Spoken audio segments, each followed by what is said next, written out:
আজকে আপনাদের আমি একটা ভিডিও দেখাবো, যদিও ভিডিওটা এআই দিয়ে তৈরি করা, তারপরেও যারা নেতাদের পিছনে ঘোরেন তাদের জন্য এই ভিডিওটা অত্যন্ত গুরুত্বপূর্ণ এবং শিক্ষণীয়। এখান থেকে অনেক কিছু শিখতে পারবেন। ভিডিওটা বিন্দু পরিমাণ কেউ মিস করবেন না। চলেন দেখি।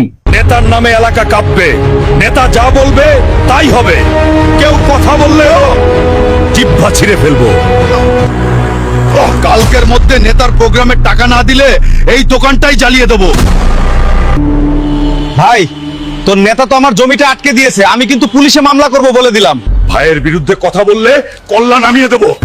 চুপচাপ থাক। ও না হলে ভিটা বাড়িটাও হারাবি।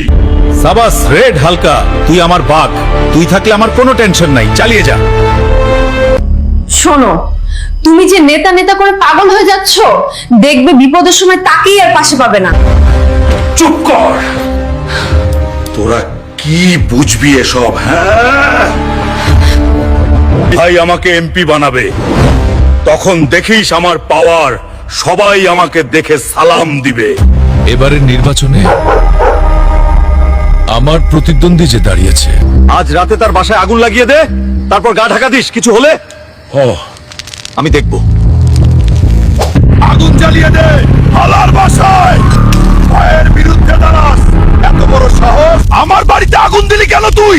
তুই নেতার বিরুদ্ধে নির্বাচনে দাঁড়াইছিস, তাই তোর বাড়ি পুড়িয়ে দিলাম। বেশি বাড়লে তোকেও পুড়িয়ে দেব।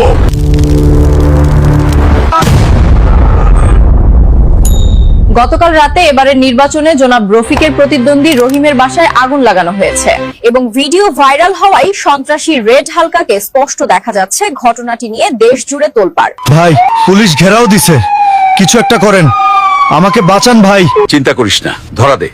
আমি উকিল পাঠাচ্ছি, 2 দিনের মধ্যে জামিন করিয়ে আনবো। হ্যান্ডস আপ হালকা, তোর খেলা শেষ। চারপাশে ঘিরে ফেলেছি। আমাকে ধরে লাভ নাই রে, 2 দিনের বেশি আটকে রাখতে পারবি না। 3 দিন হয়ে গেল, নেতা তো আসলো না, উকিলও তো পাঠালো না। স্যার, রেড হালকা কি আপনাদের দলের লোক? না, একজন সন্ত্রাসী কিভাবে আমার দলের লোক হয়? তবে সে যেই দলেরই হোক না কেন, এটার কঠিন বিচার